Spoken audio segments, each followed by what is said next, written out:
Aleluia. Mais uma vez eu quero saudá-los com a paz do Senhor Jesus. Abra a sua Bíblia em 1 Reis. Primeiro livro dos Reis, capítulo de número 19.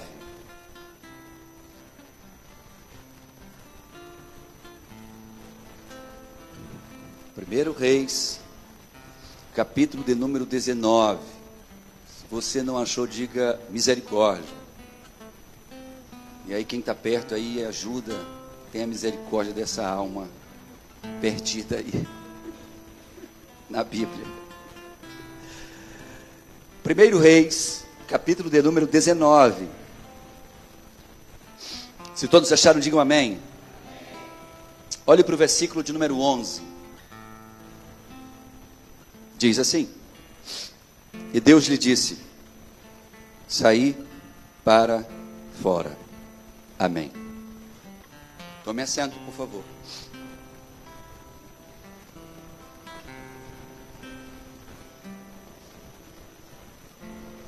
Poucas vezes na minha vida eu peguei um verso tão pequeno para desenvolver uma mensagem cujo tema é sai da caverna. Eu queria muito a sua atenção nessa noite.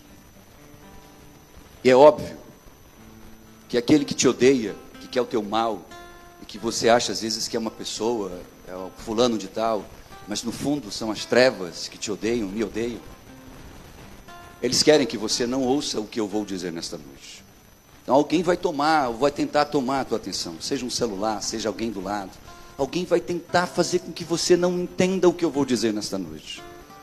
E já que Deus, através de mim, está te alertando, agora é aquele momento para você dizer para essa pessoa que talvez esteja do teu lado, tomando a tua atenção, dizendo: olha, espera um pouquinho que eu quero agora ouvir o que o pastor tem a dizer.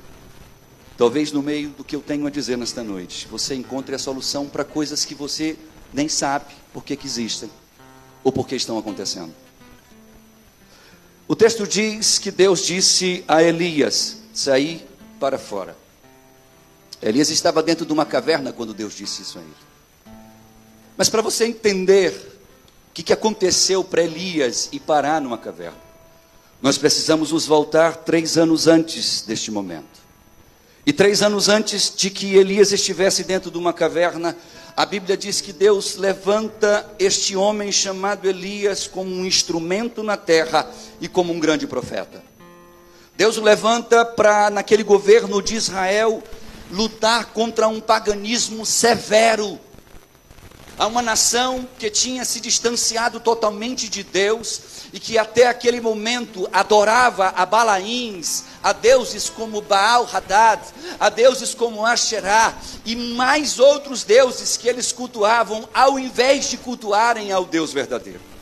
Israel estava em Samaria e agora em Samarias Deus levanta uma pessoa. E essa pessoa a Bíblia chama de Elias, o profeta de Deus, um homem que no futuro seria inclusive arrebatado e levado por uma carruagem de fogo até a presença do Eterno. Mas antes dele experimentar a glória excelsa daquilo que Deus tinha para ele, a Bíblia fala que nesse ponto, 3 anos antes dele estar dentro de uma caverna, 3 anos antes dele estar ali com medo, 3 anos antes dele estar ali aprisionado por si mesmo, dentro de uma caverna, fugindo, a Bíblia diz que ali se levanta um homem que olha para o pecado, que olha para uma nação em pecado e diz: eu não quero ser assim, não concordo com isso, e me coloco à disposição de Deus para que Deus me faça profeta. Deus levanta o profeta Elias na terra. Diz a Bíblia sagrada que quando Deus levanta ele com uma voz de autoridade, ele por 3 anos vai estar pregando e apregoando que Israel se conserte diante de Deus. Então a Bíblia fala que existia um rei em Israel chamado Acabe, cuja sua esposa, conhecida também no mundo da teologia e na Bíblia Sagrada como Jezabel, este casal estava reinando sobre Israel, e esse casal não tinha o temor de Deus, não amava Deus e serviam a deuses pagãos. Eles eram o maior motivo e a maior motivação que Israel tinha para ficar distantes de Deus, porque tanto o seu marido, o marido de Jezabel, Acabe, adorava a Baal-Hadad, Como a sua esposa, Jezabel, adorava a esposa de Baal, que era chamada na Bíblia de Asherá ou Azera, como em algumas versões da Bíblia existem. Esse casal de deuses, Baal, Hadad e Asherá, era o casal de deuses que era cultuado, e eles começaram a cultuar, fazendo vários postes, ídolos e altares para essas divindades, que Deus abomina, e que em vários mandamentos Deus alerta, que a idolatria era algo abominável diante dos olhos de Deus. Deus levanta este homem chamado Elias, para condenar e falar ao povo de Israel, que eles deveriam se consertar diante de Deus, mas o povo não ouvia, o povo não estava atento mais à voz de Deus. Sabe o que acontece? Deus coloca no coração de Elias, para que Elias se levante como profeta, e determine a um local onde já havia escassez de água.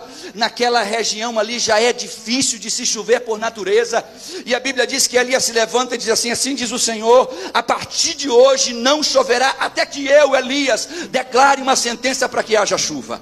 E por 3 anos não houve chuva em Israel, irmão. A coisa mais valiosa em Israel não era mais o ouro, não eram mais as pedras preciosas. O que havia de mais caro em Israel era um pote de água, porque eles tinham que andar às vezes dias para encontrar um pouquinho de água, e este pouquinho de água não servia para banhar, servia mal para beber, ou às vezes para cozinhar. Mas durante 3 anos de seca em Israel, 3 anos aonde eles aprenderam e viram que os céus estava fechado pela ordem de um profeta de Deus, eles ainda não se converteram. Depois de 3 anos sem água, 3 anos sofrendo, passando dificuldades, eles continuavam adorando a Balaíns, adorando a deuses pagãos, adorando a Baal Hadad e a Asherá. Então diz a Bíblia que Elias faz uma coisa curiosa. A Bíblia fala que Elias chama todo o povo de Israel. Ele os leva até uma montanha que existe em Israel até hoje, chamado Monte Carmelo. Ele sobe com o povo de Israel até o Monte Carmelo, e ele pede que os profetas de Baal da nação, que eram 450, e os profetas de Asherá, que eram mais 400 profetas, subissem com ele até o Monte Carmelo. Quando eles sobem no Monte Carmelo, Elias levanta a voz redundante e começa a dizer assim: até quando vocês cochearão em 2 pensamentos?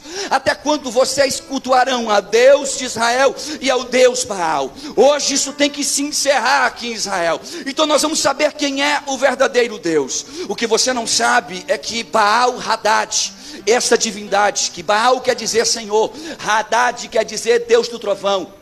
Quando você olha para Baal Hadad, você descobre na Bíblia que ele era conhecido como o Deus do trovão, o Deus da tempestade e o Deus da chuva. Era ele que traria a fertilidade segundo os cananeus.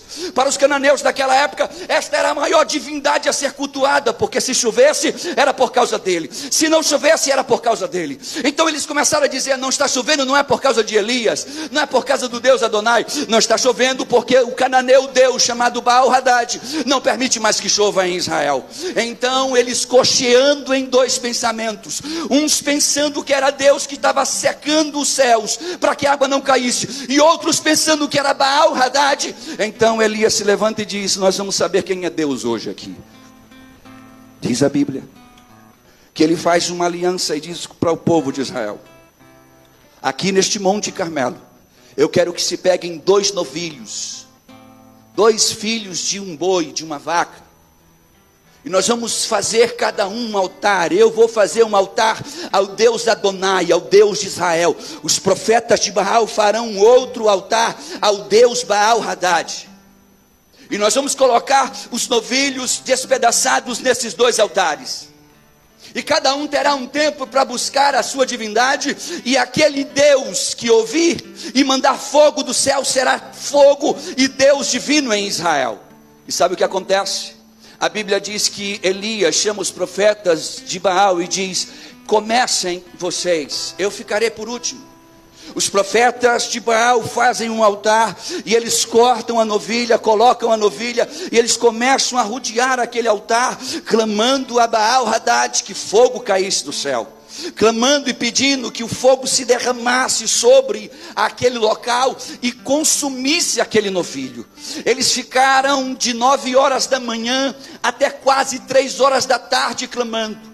Por volta de meio-dia, a Bíblia fala que Elias começa a debochar destes profetas e começa a dizer assim: ei, falem um pouco mais alto. Pode ser que Baal esteja dormindo, ou talvez ele esteja viajando, ou talvez esteja pensando em alguma coisa, desatento à oração de vocês. Eles então começaram a pegar facas e a cortar o próprio corpo e derramar sangue no altar, pedindo que Baal-Hadad derramasse fogo ali. E tenha por certo, uma coisa eu tenho certeza: talvez a maior vontade de Satanás, que é quem cria a idolatria e quer que todos nós sejamos idólatras, naquele momento fosse de descer com fogo. Porque se você olhar no livro de Jó, você vai ver que quando Satanás se apresenta diante de Deus para falar sobre Jó, e Deus permite que Satanás vá e destrua as coisas de Jó, a Bíblia fala que cai fogo do céu e consome todas as ovelhas de Jó. Então Satanás tinha poder de derramar fogo naquele lugar, mas naquele momento, meu irmão, o céu inteiro estava parado, esperando a ordem do Todo-Poderoso. Não cai fogo, não sobe nada, não desce nada, sem a autorização do Todo-Poderoso. Eu fico imaginando Satanás se contorcendo, pastor Fábio, desejando ardentemente mandar fogo, consumir aquilo ali, e Deus dizendo: aqui não, fica paradinho aí, porque esse fogo estranho não vai cair do céu.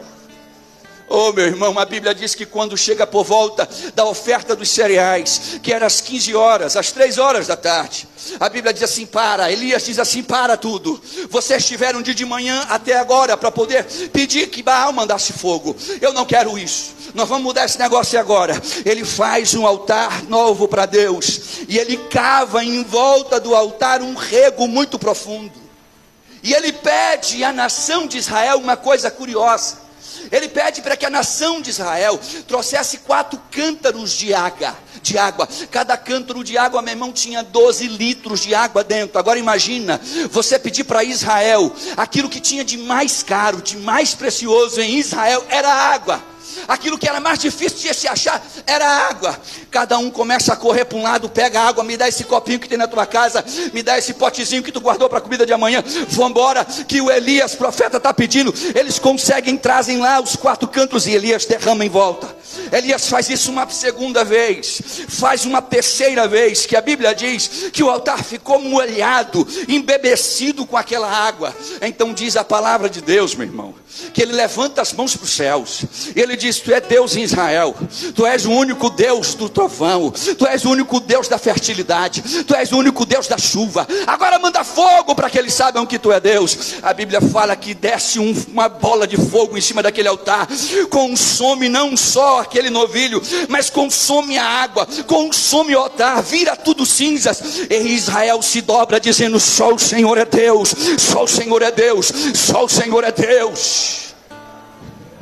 A Bíblia diz que os profetas de Baal começam a correr, eles desprendem todo mundo. Elias desce com aqueles 450 profetas, vai até um ribeiro, um rio que tinha e ainda existe embaixo do Monte Carmelo, e um a um com o seu cutelo, ele corta a garganta, eliminando o mal pela raiz em Israel. Ele mata os 450 profetas de Baal, ele enfrenta 450 homens ali em Israel, porque ele era um homem cheio de autoridade divina, de unção de Deus, de graça de Deus.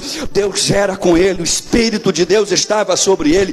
Deus tinha naquele homem uma direção certa para dar a Israel, e assim estava fazendo para a sua glória. Mas diz a Bíblia uma coisa muito curiosa, e eu quero que as minhas irmãs escutem bem o que eu vou dizer agora. Quando ele recebe a graça de ver o fogo derramar dos céus, e ele mata os 450 profetas de Baal que ali existiam naquela nação, ele está caminhando quando alguém diz assim: Elias, eu tenho um recado para te dar. O mensageiro para ele no meio do caminho e diz uma coisa curiosa para ele. A Bíblia fala que ele recebe um recado de que Jezabel havia determinado que até o final do dia seguinte ele estaria com a garganta cortada, assim como os profetas de Baal. E o texto diz que assim como tu fizeste com os meus profetas, assim me faça um tanto, um dobro mais, se amanhã até este horário, final da tarde, tu também não estarás com a tua garganta cortada. E um homem que fez ficar Israel 3 anos sem chuva, um homem que enfrentou a nação inteira de Israel para um duelo entre deuses, um homem que matou 450 profetas, quando ouviu a voz e a mensagem desta mulher, o texto fala que ele temeu e fugiu com medo dela. Nós temos que parar para analisar o que aconteceu com este grande homem cheio de autoridade, com este grande homem que tinha sobre ele tanto orgulho masculino para enfrentar o que fosse. Um homem, meu patrão, que enfrenta 450 homens e mata ele, tem que ter muita unção e graça sobre ele. Mas por que ele temeu aquela mulher? Porque Jezabel não era uma mulher comum. Se nós estudarmos, olhando para a Bíblia, e fizermos uma leitura da personalidade desta figura chamada Jezabel, esposa de Acabe, você vai descobrir que ela era uma mulher manipuladora, dominadora, inimiga da adoração verdadeira de Deus. Ela tinha sobre ela um poder de manipular, de controlar. Ela era imoral por natureza, ela tinha um espírito de falsidade sobre ela. Ela tinha oposição à autoridade espiritual que fosse legítima de Deus. Ela era literalmente uma pessoa totalmente contrária ao eterno, contrária a Deus.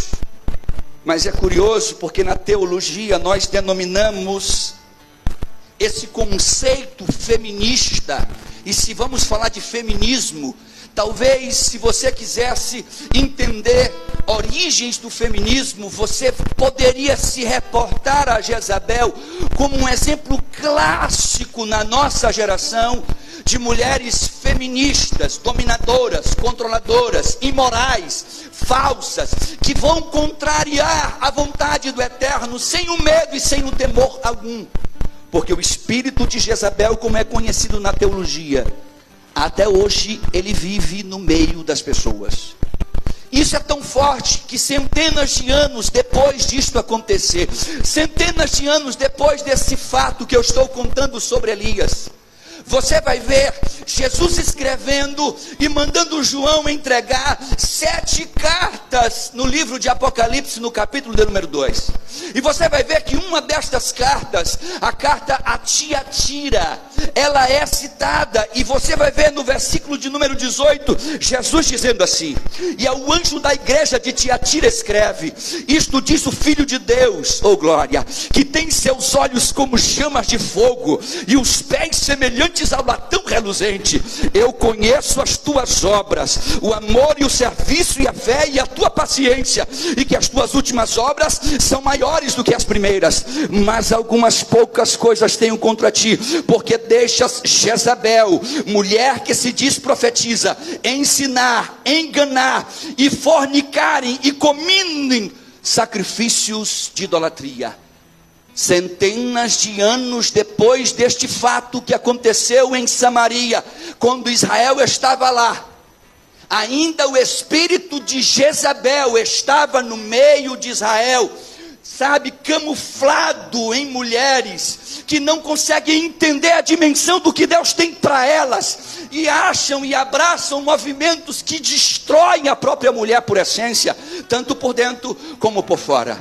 Mas curiosamente, quando você olha e volta para o livro de Reis, 1 Reis, no capítulo de número 19, o versículo 4, você vai ver o que aconteceu com Elias, quando alguém chegou e disse: Jezabel está atrás de ti. Jezabel, ela tinha um nível de crueldade incomum, irmãos. Não era só Elias que temia Jezabel, a nação de Israel temia aquela mulher. Acabe comia aos pés daquela mulher. Se aquela mulher dissesse, se Acabe dissesse: eu determino que seja assim, e ela se levantasse e dissesse: eu quero que seja diferente, o rei, que era a maior autoridade naquela época, via lá onde ele disse que era para ser de um jeito, e se desfaz, porque a minha esposa quer que seja diferente. Ela tinha 400 profetas de Axerá, que ficavam dia e noite à disposição dela, para cultuarem uma deusa que é mãe do feminismo, Axerá, ou Aserá, como algumas pessoas conhecem. E você que ouve um homem temendo uma mulher dessa, parece tão pequeno para um grande homem temer aquela mulher, mas a história de vida daquela mulher era de um nível e rigor de crueldade, que ninguém aí em Israel não tinha outro sentimento senão medo dela. Sabe o que acontece? O versículo de número 4 diz assim: ele porém, ao ouvir isto, foi ao deserto caminho de um dia, e sentou-se debaixo de um zimbro, que era uma espécie de planta, e pediu para si a morte, e disse: já basta, ó Senhor, toma agora a minha vida, pois não sou melhor do que os meus pais. Olha para cá. Elias entrou no que a gente chama de quadro de depressão severa, ou depressão profunda. Desses quadros, normalmente é quando a gente deseja intensamente a morte. Elias sai de um momento de glória, de um momento de ver Deus derramar fogo, de um momento de ver Deus fechar os céus de chuva, e depois abrir os céus, porque antes dele se encontrar com este mensageiro, ele se levanta lá diante do Monte Carmelo, e diz assim para o seu escudeiro: vá lá 7 vezes e suba, porque eu quero ver se vai chover. Eu já orei a Deus, e Deus me disse que vai chover. O camarada foi 6 vezes, e voltou e disse: eu não vejo nenhuma nuvem. E aí Elias disse: sobe mais uma vez, tu vai ver que tem alguma nuvem, vem chuva aí. Aquele camarada sobe, e quando ele volta assim, eu vejo uma mão pequenininha subindo do mar, mas é muito pequenininha. Elias diz: corre e avisa todos que chuva vem. E chuva foi abundante em Israel, porque um homem de Deus orou. Mas diante de toda a glória, unção, graça que se manifestou sobre ele, ainda assim, quando ele soube disto, ele por um dia inteiro corre para o deserto, porque ele sabia que se Jezabel conseguisse capturá-lo com os seus guardas, Jezabel não ia apenas cortar-lhe a garganta, Jezabel iria fazer ele sofrer lentamente, Jezabel iria despedaçar ele e dar para cachorros comer, como ela fazia naquela época. Quando você vai ver o temor deste homem, você vai ver o capítulo 4, 19, versículo 4, dizendo que ele corre por um dia, e quando ele vai estar já cansado, a oração dele para Deus não é: me livra, Deus, não é: Senhor, intervém, não é: Deus me ajuda, é: Deus me mata, me mata.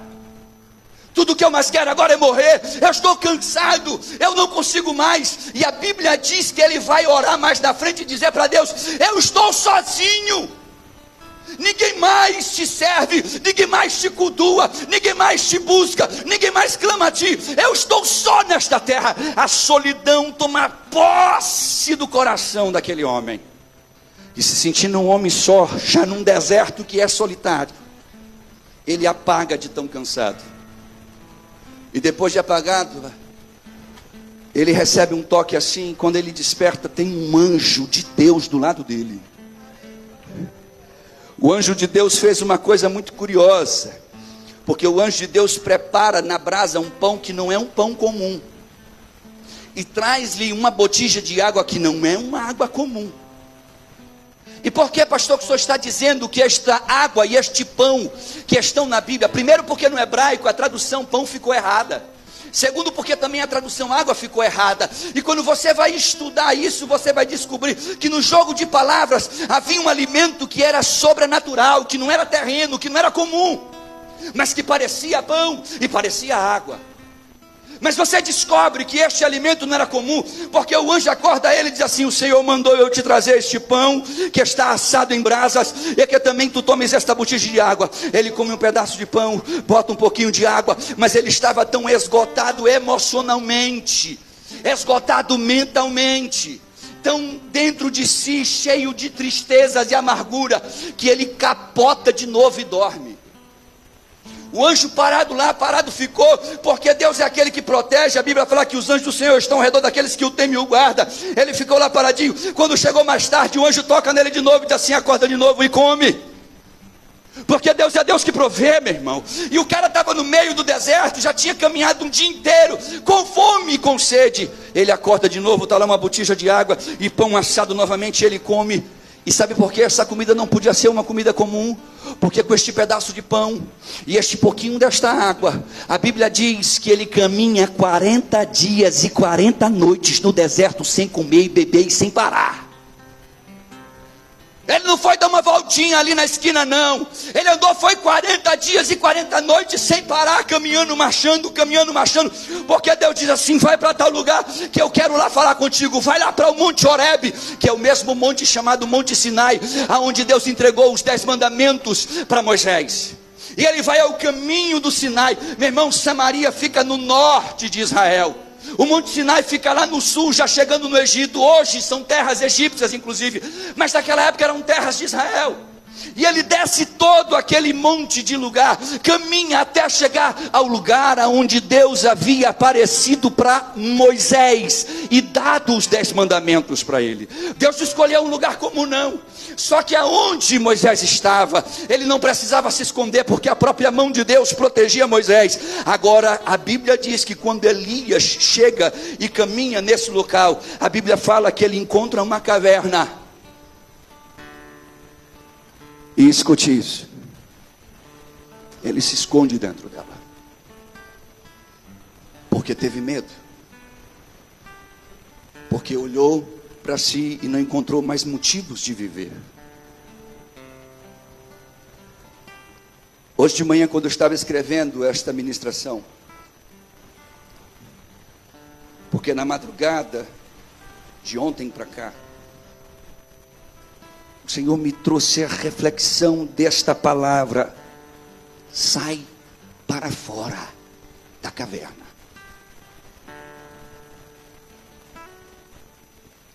Eu escrevi pelo menos 3 tipos de cavernas que têm atormentado a vida de muitos de nós.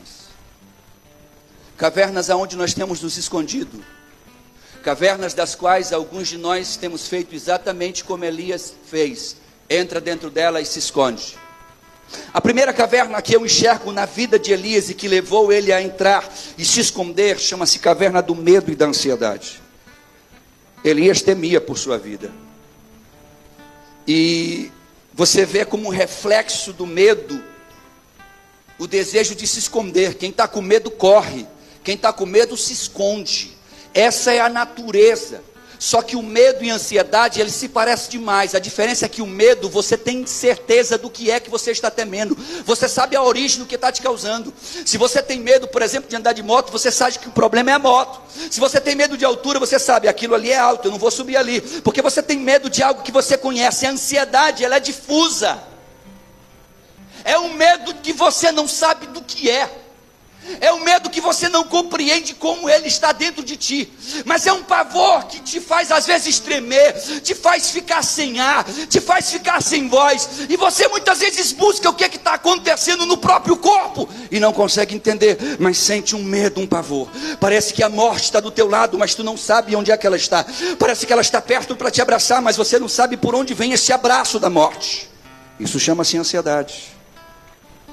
E pasme, dados da Organização Mundial de Saúde apontam que o Brasil é o país com maior número de pessoas ansiosas.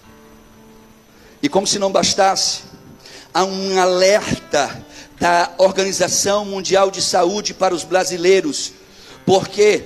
Porque a saúde mental do brasileiro anda tão afetada que 1 em cada 4 pessoas neste país sofrerá com algum transtorno mental ao longo da sua vida morando aqui. Isso não sou eu que estou falando, não.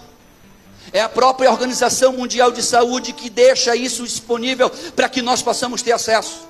E quando a gente olha para isso, muitos de nós estamos exatamente como Elias estava, na caverna do medo, vencidos pela ansiedade, derrotados por aquilo que às vezes nem sabemos o que é, mas que nos neutraliza e nos faz ficar aprisionados dentro das nossas cavernas. Mas a Bíblia diz uma coisa curiosa.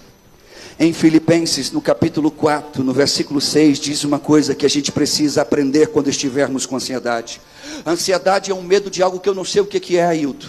A ansiedade domina a minha mente. A ansiedade determina para a minha mente o que eu vou sentir e o que eu quero sentir. Só que a Bíblia nos ensina que eu tenho autoridade sobre o meu corpo, que quem domina a minha mente sou eu. Quem determina como ela vai funcionar não é ela, sou eu. É a minha alma, aquilo que está acima do intelecto, da massa cefálica, aquilo que é espiritual e que Deus colocou em mim e em você. E este ser chamado alma que está dentro de mim, que você tem uma e eu tenho outra, a minha alma tem autoridade sobre meu corpo. Não pode ser o meu corpo dominando a minha alma. Filipenses capítulo 4, versículo 6 diz assim: não estejais inquietos por coisa alguma, antes as vossas petições sejam em tudo conhecidas diante de Deus, pela oração e súplica com ações de graças, e a paz de Deus, que excede todo entendimento, guardará os vossos corações e os vossos pensamentos em Cristo Jesus. 1 Pedro capítulo 5, versículo 7 diz assim: Pedro disse: lancem sobre ele toda a sua ansiedade, porque ele tem cuidado de vós.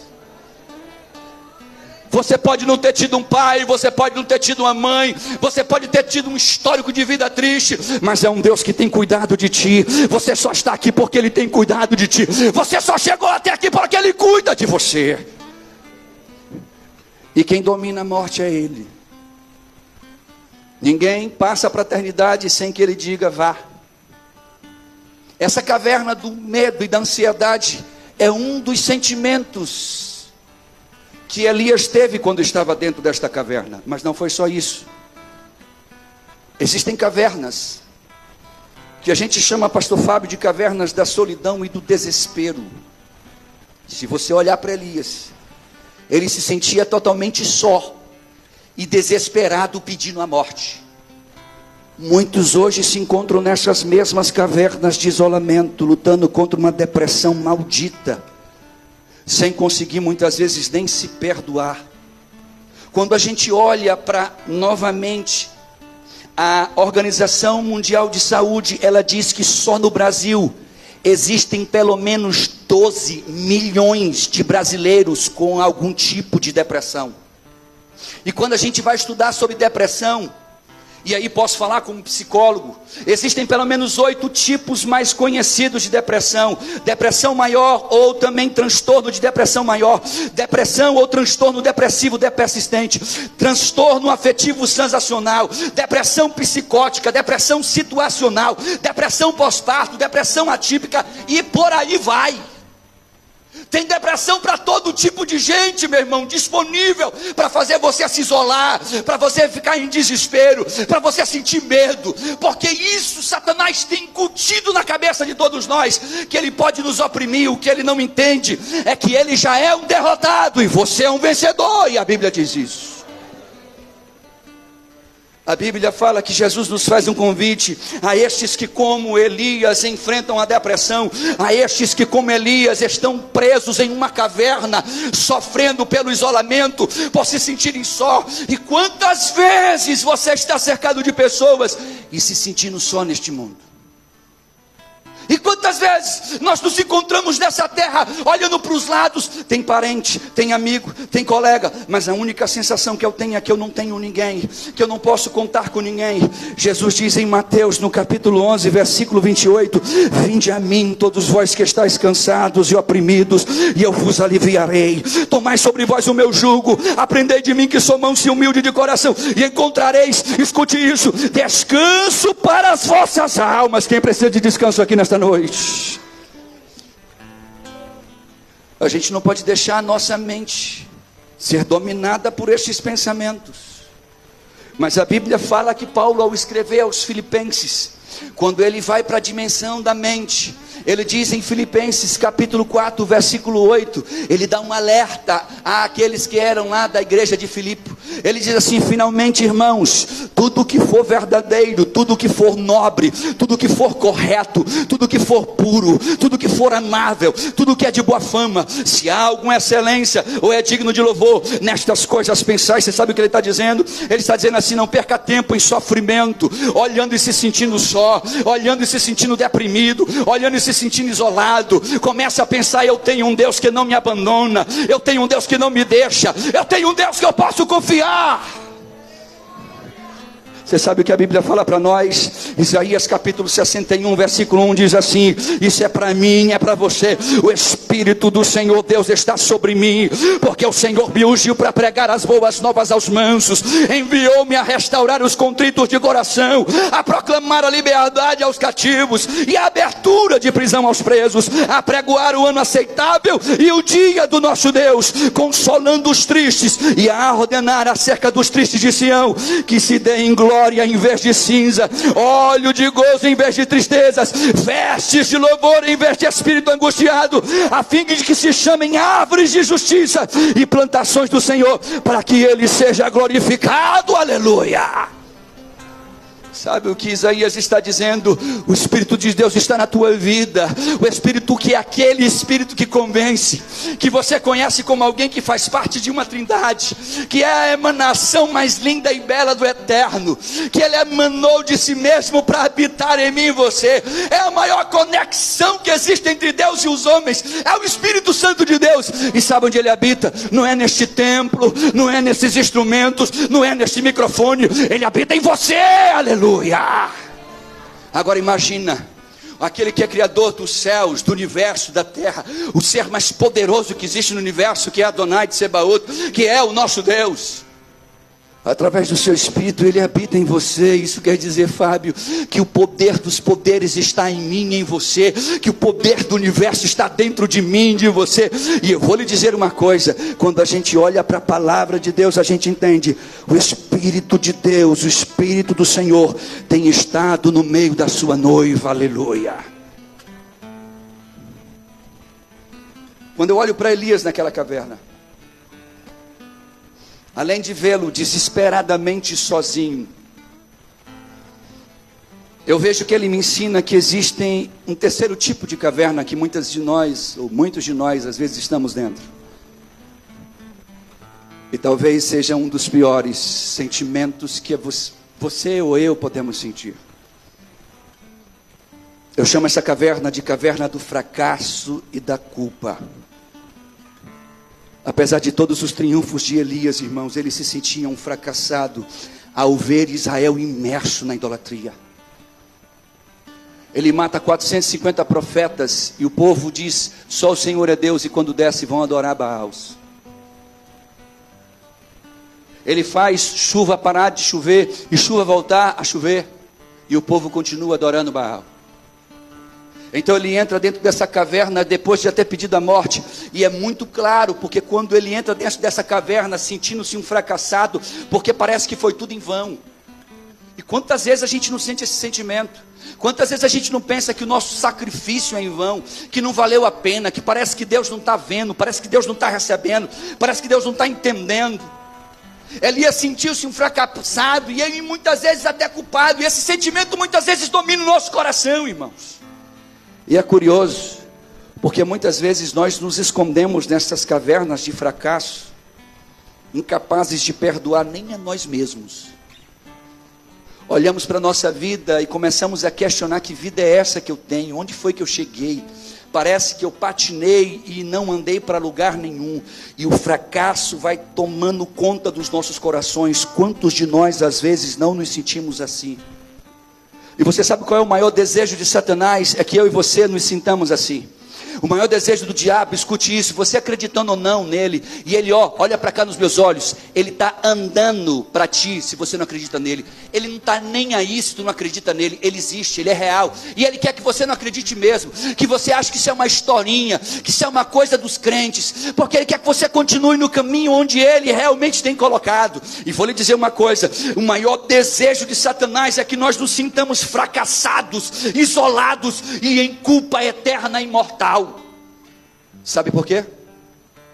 Porque você não sabe o que vai acontecer no seu futuro. Você não sabe qual é o seu destino. Eu não sei o meu destino, nem você, mas Ele sabe o destino dele. A Bíblia diz em Mateus, no capítulo 25, versículo 41, que Jesus disse que o inferno está preparado para o diabo e os seus anjos serem lançados lá. E no kairós de Deus, que é a medida de tempo eterno, que é uma medida de tempo diferente desse cronos que a gente utiliza, onde a gente só consegue olhar para o agora e olhar para o passado como uma lembrança e desejando o futuro como ele aconteça. Nós não temos uma percepção do que vai acontecer no próximo minuto, mas no kairós de Deus, tudo ele vê ao mesmo tempo. E em Apocalipse capítulo 20, versículo 10, diz que o diabo foi lançado no inferno, ainda que ele ainda esteja nesta terra, mas ele sabe que o fim dele é o inferno. E você sabe o que ele mais se adoece? É porque o céu foi preparado para mim e para você. É porque há um céu que te aguarda nesta terra. E é nesta terra mesmo. Apocalipse capítulo 21, versículo 3. Olha o que a Bíblia diz para mim e para você. E olha, porque Satanás quer que você se sinta depressivo, culpado, que você se sinta fracassado, porque ele sabe o que está preparado para mim e para você. Olha o versículo 3, diz assim: e ouvi uma grande voz do céu que dizia: eis aqui o tabernáculo de Deus está com os homens, pois com eles habitará, eles serão o seu povo, e o mesmo Deus estará com eles, e será o seu Deus. Versículo 4, olha que coisa linda: e Deus limpará dos seus olhos toda lágrima, e não haverá mais morte, não haverá pranto, nem clamor, nem dor, porque as primeiras coisas já se passaram. Versículo 7, e quem vencer herdará todas estas coisas, eu serei o seu Deus, e ele será chamado de meu filho. Sabe o que diz o versículo de número 10? O texto diz assim: e levou-me em espírito a um grande alto monte, e mostrou-me a grande cidade. Nós vamos morar lá, irmãos, a santa Jerusalém de Deus, que descia do céu. Versículo 11, tinha a glória de Deus, e a sua luz era semelhante a uma pedra preciosíssima, como a pedra de jaspe, como cristal resplandecente. Versículo 18, a construção do seu muro, olha a casinha onde nós vamos morar, era de jaspe. A cidade era de ouro puro, semelhante ao vidro puro. Os fundamentos do muro da cidade estavam adornadas de toda pedra preciosa. O primeiro fundamento era de jaspe, o segundo era de safira, o terceiro era de calcedônia, o quarto era de esmeralda, o quinto de sardônica, o sexto de sardo, o sétimo de crisólito. E ele vai falando, quando chega no versículo 21, ele diz assim: e as 12 portas eram 12 pérolas. Olha para cá, meu irmão, para nela resplandecer, porque a glória de Deus, o cordeiro era a sua lâmpada. E sabe o que diz no versículo 24? E as nações dos salvos andarão a sua luz, e os reis da terra trarão para ele glória e honra. Você vai morar num lugar glorioso um dia.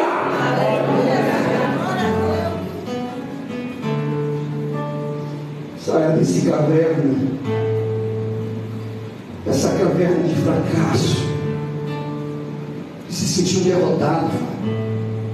Se a gente olha para a gente, olha para a vida, para o histórico da nossa vida, e diz assim: poxa, tem sido tudo diferente. E quanto mais velho ficamos, mais passamos a refletir no que fizemos. Toda pessoa que passa aí dos 30, 40 anos, começa a olhar para trás e dizer: poxa, aquilo poderia ter sido diferente, aquilo poderia ter sido resolvido diferente, eu não precisava ter dito aquilo que feriu tão fortemente, eu não precisava ter ouvido e parado na vida por aquilo, eu não poderia ter desistido daquilo. Mas só que você não pode fazer mais nada, porque já passou. E aí vem aquele sentimento: eu sou um fracassado, eu não consegui, eu não pude. Sabe o que diz em Romanos? Quando a gente se sente culpado por tudo aquilo que erramos, no capítulo 4, no versículo 24, diz assim: mas também por nós, a quem será tomado em conta, os que cremos naquele que dentre os mortos ressuscitou, a Jesus o nosso Senhor, a qual por nossos pecados foi entregue e ressuscitou para a nossa justificação. Você sabe o que Paulo está falando aos romanos? Ele está dizendo assim: ei, você tem pecado? Tem sim. Você errou sim. Você falhou sim. Mas olha olha para o céu, olha para Cristo, olha para Jesus. Ele é perdoador, e quando Ele ressuscitou com o poder de justificar os nossos pecados. É como se Ele chegasse diante de Deus e dissesse: Deus, o que aquele pastor fez? Ele fez isso, fez aquilo de errado, fez aquilo outro também. E Jesus diz assim: mas eu paguei um preço de sangue por ele, eu vim aqui justificar que o pecado dele, eu tenho perdão para dar. Esse é o Deus que eu e você servimos. Qual é a caverna que você tem se escondido? Todo mundo tem uma caverna, irmão. Se Elias, que era Elias, teve que se esconder em algum momento para entender o que é o sentimento de estar dentro de uma caverna, se sentindo depressivo, ansioso, derrotado, fracassado, culpado, isolado. Quantos de nós às vezes não nos sentimos exatamente como Elias? Mas Elias não tinha entendido uma coisa curiosa. Mesmo depois de parar a chuva, de derrotar profetas de Baal, de fazer novamente a chuva descer, o que ele não tinha entendido é que o lugar mais seguro que existia para ele não era dentro de uma caverna, mas era dentro do propósito de Deus. Quando estamos dentro do propósito de Deus, nós estamos seguros, estamos em segurança, estamos firmados, e nada pode nos abalar. A Bíblia diz em Romanos, no capítulo 8, no versículo 28, e sabemos que todas as coisas contribuem juntamente para o bem daqueles que amam a Deus, daqueles que são chamados segundo o seu propósito. Você vê tudo dando errado, você vê o fracasso na porta, e Deus está dizendo: não te preocupa, porque todas estas coisas vão contribuir para que tu vejas a minha glória. Mas tu vê a doença, tu vê o fracasso, você vê o problema, você vê a dor, e Deus está dizendo: não te preocupa, porque elas contribuirão para que o meu nome seja exaltado na tua vida. Todas as coisas contribuem para o bem daqueles que amam a Deus. Só quem ama a Deus exalta o nome dele aqui nessa noite. Elias precisou entender que Deus tinha poder para mandar fogo, e o fogo estava à disposição de Elias, irmãos. O cara ora e o fogo cai.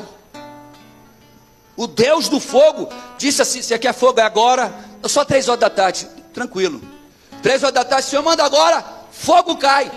Deus tinha poder de mandar um furacão e deixar à disposição. E olha que interessante, Elias está dentro de uma caverna. Deus diz para Elias: Elias, sai para fora. E ele sai para fora, temendo, com medo, saindo como alguém que está procurando o que é que vai ver. De repente vem um mundo de fogo, e a Bíblia diz que Deus não estava no fogo. De repente vem um grande vendaval que parece, quando você olha para o original, que está se falando de um grande furacão que esbagaça tudo. E ele olha aquela ventania, e o texto diz: e Deus não estava na ventania.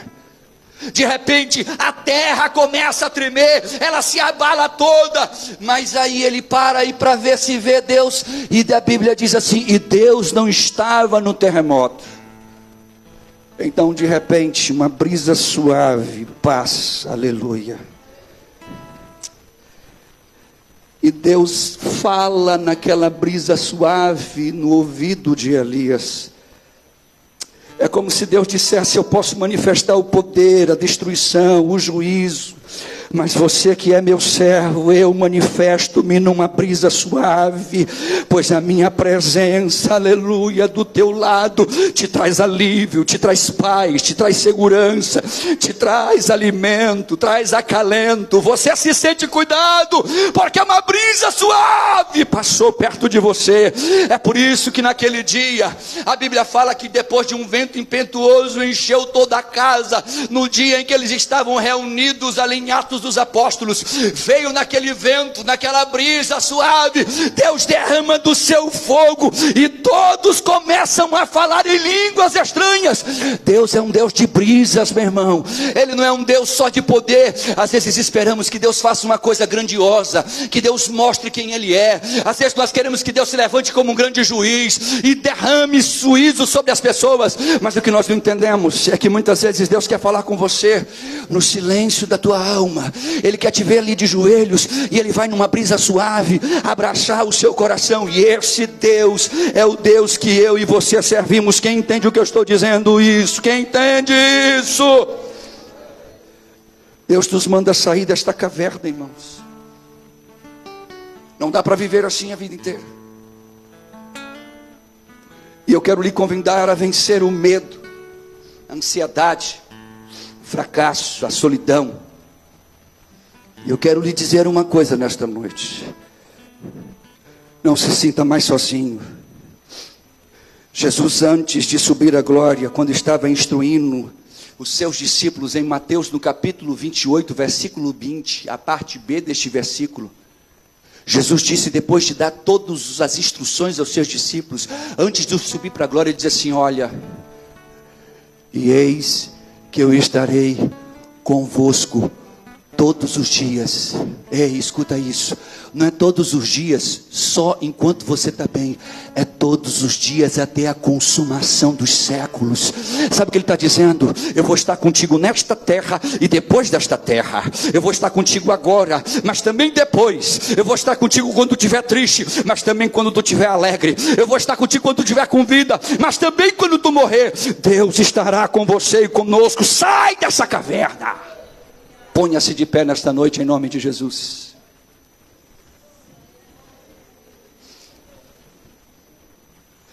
Quantas vezes a gente não se sente só, Hilton?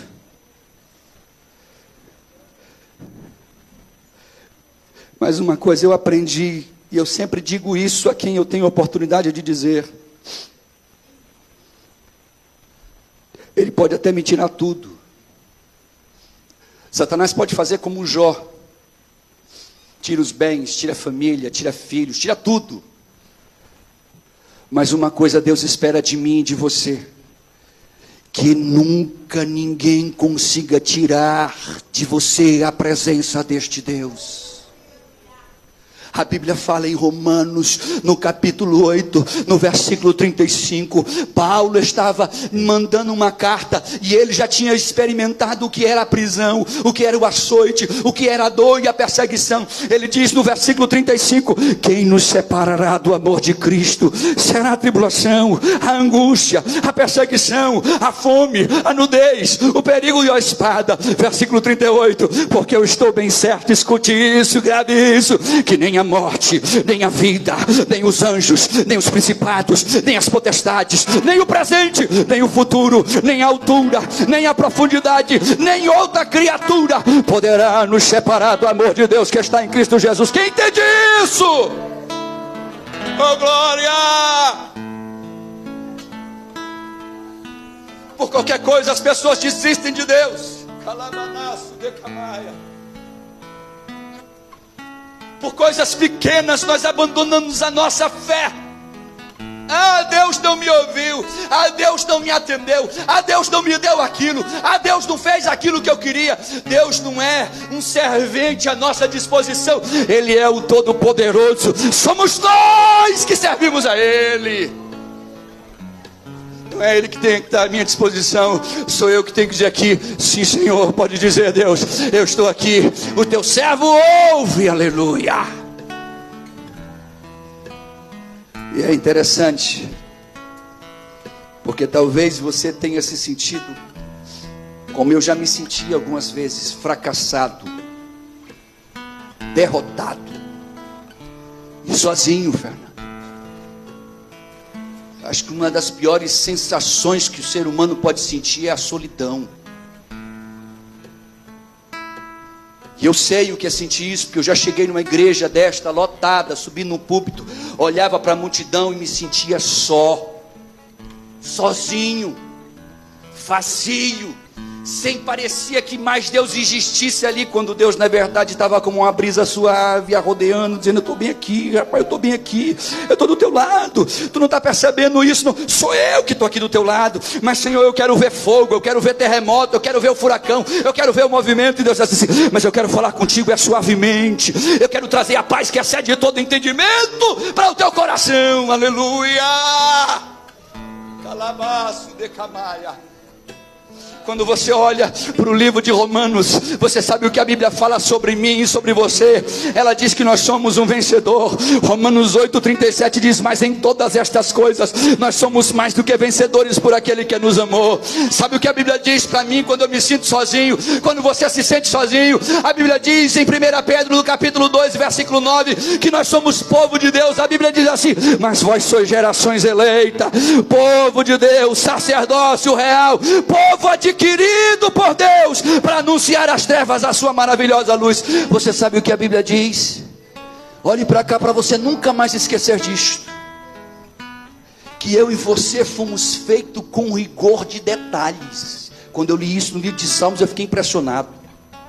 A Bíblia diz no Salmo 139, no versículo 13 assim: tu criaste o íntimo do meu ser e me teceste no ventre da minha mãe.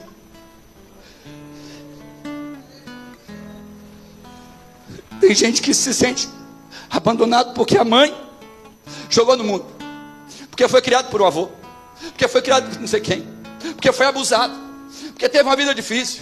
Ah, pastor, o senhor não sabe da minha vida. Não sei mesmo.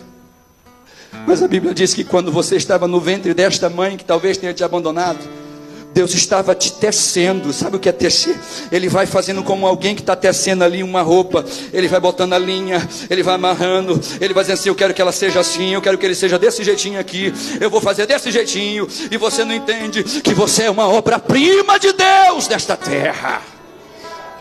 E Satanás fica dizendo: você é feio, você é gordo, você é nojento, você é isso, você é aquilo outro, você é baixinho demais, você é alto demais, você tem um olho grande, você tem um nariz assim. E você fica buscando, não consegue se amar, não consegue entender que você é aquilo que de mais belo Deus queria que fosse feito. Você é aquilo que Deus fez.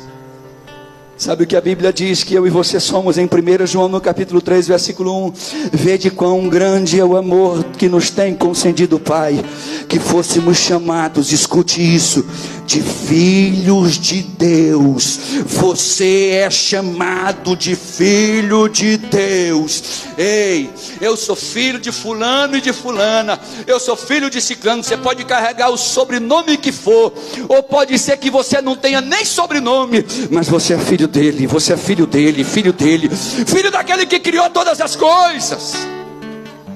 E como se não bastasse, para que eu possa encerrar, em Isaías no capítulo 49, o versículo 15, diz a coisa mais linda que eu poderia ouvir de Deus. Será que uma mãe pode esquecer do seu bebê que ainda mama e não ter compaixão do filho que gerou? Embora que ela possa se esquecer, eu não me esquecerei de ti. Satanás sabe disso, ele sabe disso, ele entende isso, ele enxerga isso, ele sabe que sobre a tua vida é uma promessa. Ele sabe que Deus tem interesse em te salvar. Ele sabe que Deus tem interesse em mudar a história da tua vida. Ele sabe disso. Ele sabe que você foi separado e tecido por Deus. Ele sabe que Deus olhou para você e disse assim: mas eu te escolhi. Mas eu, Senhor, não tenho nada, eu não consigo nada. É você mesmo que eu quero. É este fracassado que vai entender que é mais do que vencedor. É este derrotado que vai entender que Deus o chamou para ser filho dele nesta terra. Eu quero encerrar essa ministração dizendo a todos que aqui estão: nós temos que sair dessas cavernas, aleluia. Há cavernas emocionais que têm destruído vidas, irmãos. Há cavernas emocionais que têm trazido derrota a muitos corações. Mas o Senhor diz: sai para fora, sai para fora. Hoje é o dia de você sair para fora. E apesar de ser um pleonasmo vicioso, apesar de ser ou parecer que eu estou falando redundantemente, a Bíblia diz que Deus olhou para Elias dentro da caverna e diz: saia para fora desse sentimento, saia para fora desta depressão, sai para fora desta solidão, sai para fora desta dor e deste fracasso. Deus te chamou para o escolhido dele. E você não pode aceitar que Satanás determine sobre a tua vida como ela vai ser, como ela será. Por isso eu quero lhe fazer uma pergunta. Se em teu coração você quiser conhecer este Deus, se em teu coração você quiser voltar para este Deus, entendendo hoje que é um propósito maior de Deus para a sua vida, oh glória, que mesmo muitas vezes nos sentindo só, fracassados, derrotados, Deus nos olha como mais do que vencedores, como aqueles cuja Bíblia diz que o Espírito do Senhor nos ungiu, cuja Bíblia diz: eu e você somos templo do Espírito Santo de Deus. Isso é um privilégio muito grande, meu irmão. Se lá no fundo do teu coração você deseja entregar sua vida para Jesus, eu quero lhe convidar a sair do seu lugar e vim aqui para nós orarmos com você enquanto estamos adorando a este Deus, ao Deus das cavernas, ao Deus que entra lá dentro da caverna do nosso ser e diz: sai daí agora, que eu quero falar contigo. Sai agora dessa caverna, que eu quero ministrar no teu coração. Sai desta caverna, que eu quero fazer coisas grandes na tua vida. Jesus Cristo está aqui nesta noite para te salvar e te libertar. E se no teu coração você deseja retornar a Ele e dizer: Senhor, eu te quero novamente na minha vida, Ele está aqui nesta noite para te receber e para dizer que tu és um filho dele. Aleluia. A Ele seja toda a honra e toda a glória. Quantos podem exaltar e adorar o nome deste Deus? Quantos podem glorificar o nome deste Deus? Quantos podem dar a Ele a honra da qual Ele é o único digno nesta igreja de receber? Vamos adorá-lo. Muitos me conhecem pelo nome